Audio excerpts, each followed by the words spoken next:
Welcome to this series exploring innovation, progress and achievement using a technocentric paradigm by Ash Stuart. You may want to also read Ash's original Substack article for the best experience, including footnotes and other details. Episode 33. The Golden Crescendo, the Beacon of Knowledge. The most extraordinary story of the synthesis of knowledge and innovation. In the previous episode, we saw the creation of a new branch of science that's proven indispensable to much modern progress and achievement. And in the process, we saw a small example of a transcultural synthesis of knowledge and the resulting innovation. Let's now dive deeper into the bigger story underlying this. But first, let's take a look at what our fictional friends are up to. One fine afternoon, Steve comes barging through the door, shouting out, "Irene, Brenda, and where's Brian? Look what I've got. A sample of this shiny, wonderful lamp. I just bought this piece from a merchant.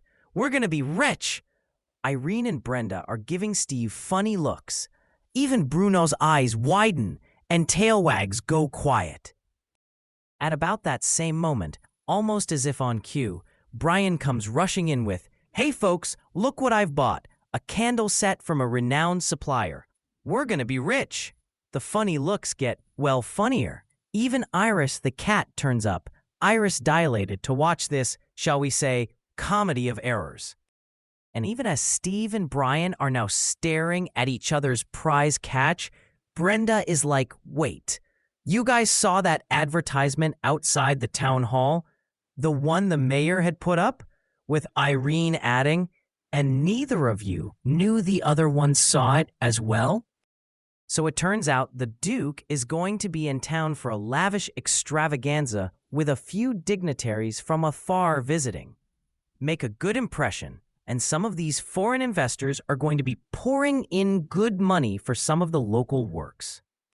The mayor, entrusted by the Duke to make the arrangements, has put up this call for arranging lighting at the venue, as getting the ambience right is a key part of impressing the visitors, not to mention the Duke himself. So Steve and Brian, almost in chorus, are like, "Yes, that's the notice I saw this morning." And Irene is right. They both saw it independently. Each of them spent the morning investigating the opportunity and have ended up making a commitment of a large purchase of the lighting gear, unbeknownst to the other, to prepare for the occasion. It's now starting to get competitive as they realize they both have made such commitments. Steve is like, "Look, pal, these lamps I placed an order for, like this shiny one, just look at that gleamy glass covering. They are from Glassford Town in Lampland County. They make the best lamps in the country. Just look at the shine from this glass."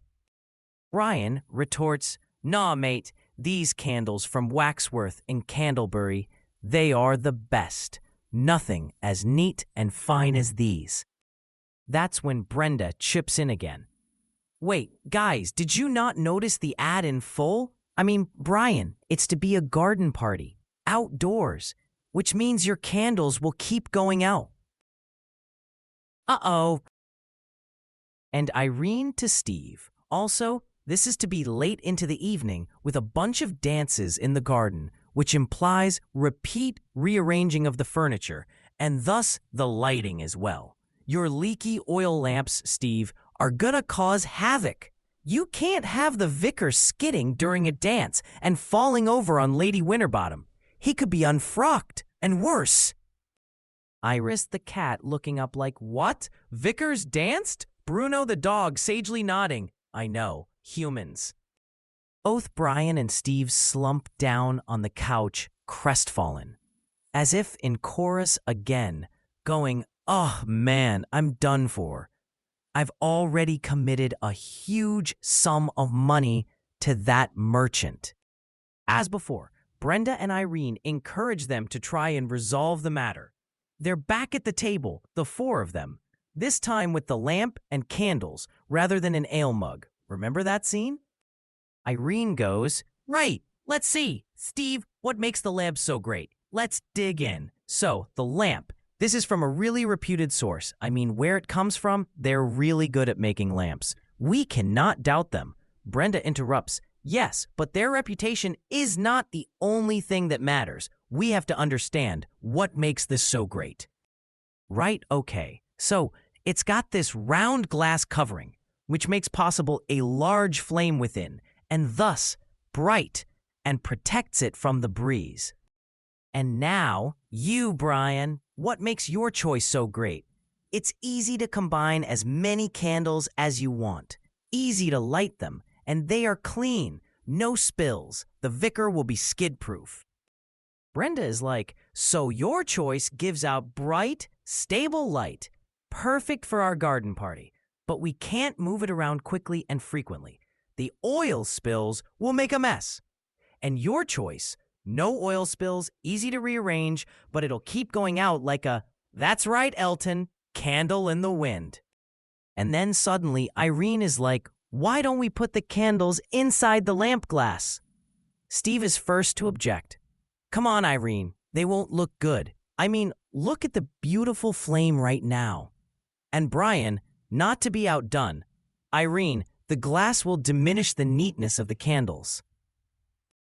But after some more banging heads together, they figure out a way to create a hybrid candle lamp that will neither go off in the wind nor have oil to leak when moved around. The vicar is saved, or rather, Steve and Brian and their investments are. The Witting Vortex. I wish to illustrate a few critical points on the question of innovation and related matters with this. But first, let's go back to get some wider historical context here. We saw in the previous episode the emergence of the recently built Baghdad as a city of learning and knowledge, which is where we met Al-Khwarizmi. The immediate impetus for this new trend was the establishment of the House of Wisdom, Bayt al-Hikmah, attributed to the 5th Abbasid Caliph, Harun al-Rashid. This propelled what's been called the translation movement, which involved a massive initiative of translating into Arabic texts from Indian, Hellenistic, and Persian sources, correspondingly from Sanskrit, Greek, and Farsi, with Syriac being an intermediary early on. From the Golden Road. As we saw in episode 28, this involved works of the ancient Indian mathematicians. So, Aryabhata and Brahmagupta, not just on the number system there discussed, but also other mathematical concepts such as trigonometry, the Brahmasphata Siddhanta, sometimes known simply as the Siddhanta, and to the Islamic scholars as Sindhind, contained tables of signs, while the Aryabhatiya covered signs and spherical trigonometry. Our word sign, Latin sinus, for example, comes, passing through Arabic and then Latin, from the Sanskrit. Jya, meaning a bowstring. Other ancient Indian mathematical concepts the Muslims adopted and worked on were square roots and cube roots, fractions, positive and negative numbers, along with their arithmetic rules. The rule of free, and among others, a rather close approximation of the value of pi, 3.1416. Beyond mathematics, they obtained from the ancient Indians the works of Charaka, said to be the father of Ayurveda, and those of Sushruta, containing treatises on toxicology, pediatrics, cataract, and plastic surgery, for example, rhinoplasty. Apart from verse translations of the life of the Buddha via Persian, among others, there was also the Panchatantra. It's Greek to me, no more! From ancient Greek sources came several works and of several authors, many of which we are more likely to be familiar with, compared to the ancient Indians. This included works on philosophy, mathematics, astronomy, medicine, and more, and from famous names such as Plato, Aristotle, Galen, Hippocrates, Euclid, Ptolemy, and Diophantus. Philosophers such as Plato and Aristotle, of course, continued to hold positions of great esteem and authority, as we would today expect. But Galen, Tsushuta's Greek counterpart, and presumably the father of Greek medicine, stands out as having been especially influential, with his works on the veins and arteries, muscles, nerves, and other anatomical studies, forming a foundation of the several later medieval medicinal practices. Check footnotes for an exhaustive list. Transcending translations.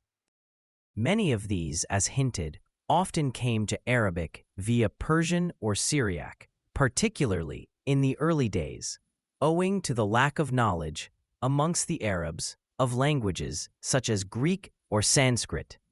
And Baghdad was teeming with scholars and translators, many of them from far away, many a Christian, many a Jew, many another.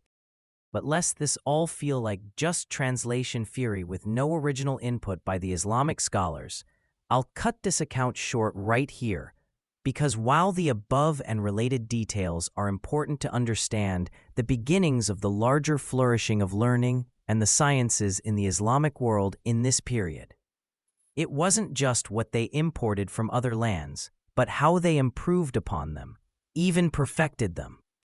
These are, however, so numerous that I'll just mention a small number of them, disappointing, however, that may be. And despite how little justice it does to their original achievements, see footnotes for more details.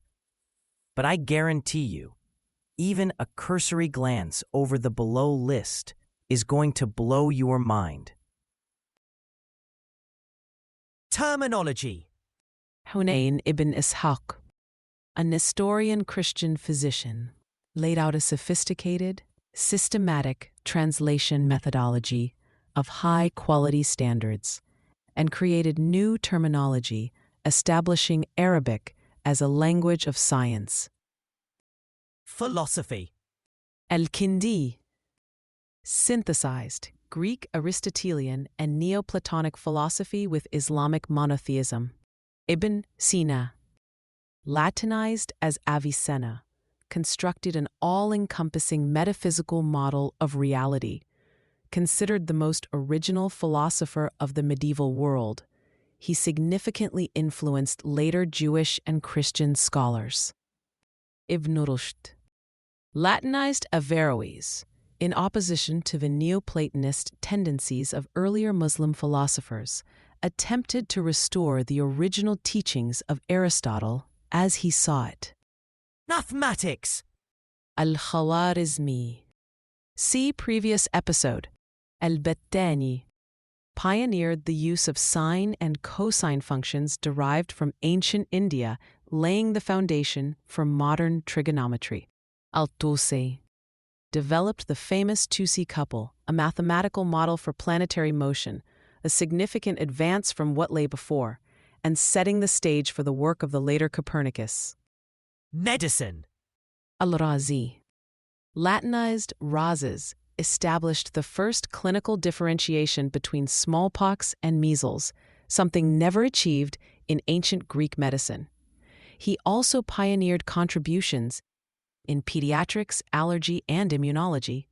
Ibn Sina, again, pioneered linking disease with mental health, at a time when in Europe mental illness entailed torture and witchcraft, and developed drug testing and clinical trial methodologies.